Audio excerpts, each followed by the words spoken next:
Hello, and I want to welcome you back to more information that I feel that needs to be out there in the world.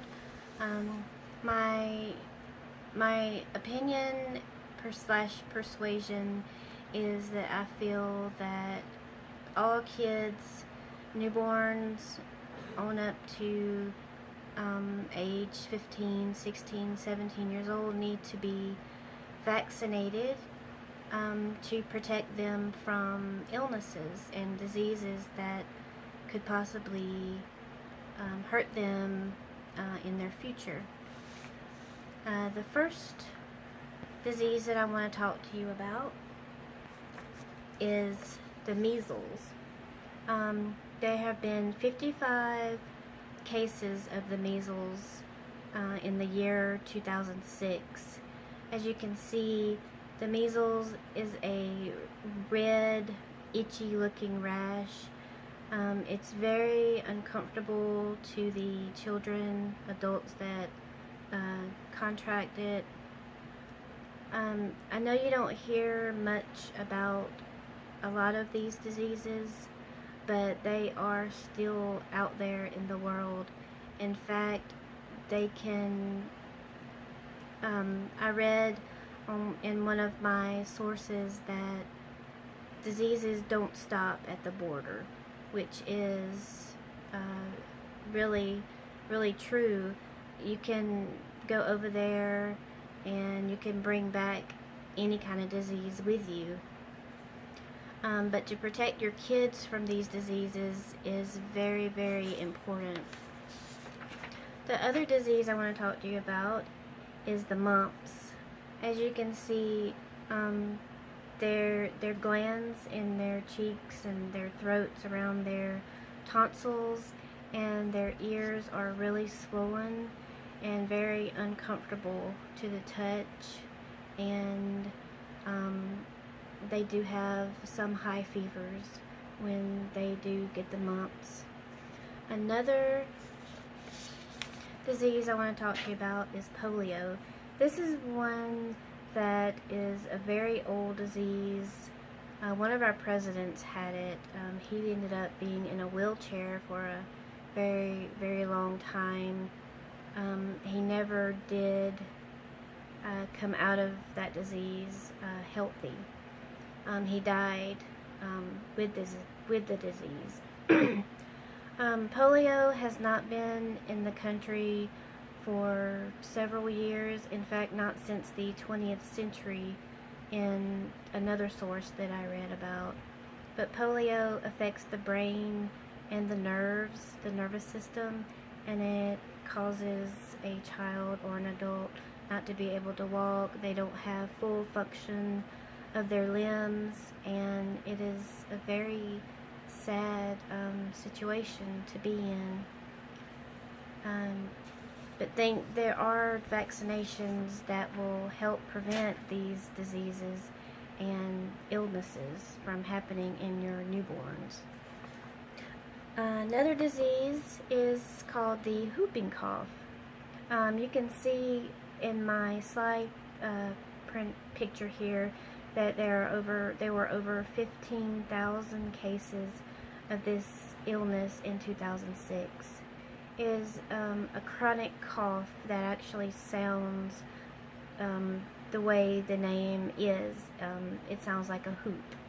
And they have a high fever. Sometimes the children stop breathing, and sometimes treatment does not help because some parents just think that it's a common cold, common cough, and they give regular medication over the counter, and it's hard to detect the difference before it's too late. There is also a vaccination for whooping cough. In fact, the name for whooping cough is diphtheria.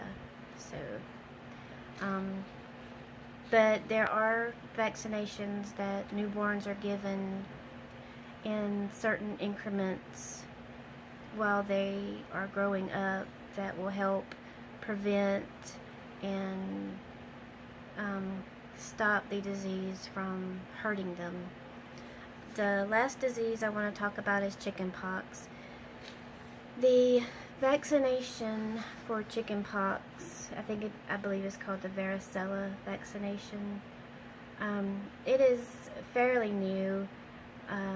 My kids got it when they entered middle school. Although both of my kids had the chickenpox, my son still had to get the vaccination because his chickenpox was so light that there wasn't enough antibodies in his blood to prove that he did have the chickenpox. But chickenpox is also another uncomfortable disease. They itch, they scratch, and it spreads. They have fever, and they can give it to anyone who has not had the chickenpox before. A lot of people, not just people, but parents feel that vaccinating their kids, they're putting their kids at risk because of the certain side effects. The side effects the side effects are not as bad as having the actual disease itself. In fact, there are more health benefits that outweigh the risk of vaccinating your children. So please think about vaccinating your kids whenever you decide to have any. I know that a lot of parents have talked about this topic and are scared that something's going to happen to them, to their kids, if they do vaccinate. But just think about it this way: if you don't vaccinate them against these diseases, even though some of them are rare diseases, it could still happen. Please reconsider vaccinating your children just to give them a better chance of a healthier life and to help them throughout their growing years. The last thing I want to show you is my two kids themselves. I did have them vaccinated as children, and my son, he is still getting his shots. He's 15, almost 16. My daughter is 21. She's in the Coast Guard, and they are just as healthy as they can be. They did not have any side effects with any of the vaccinations, and they are doing just great.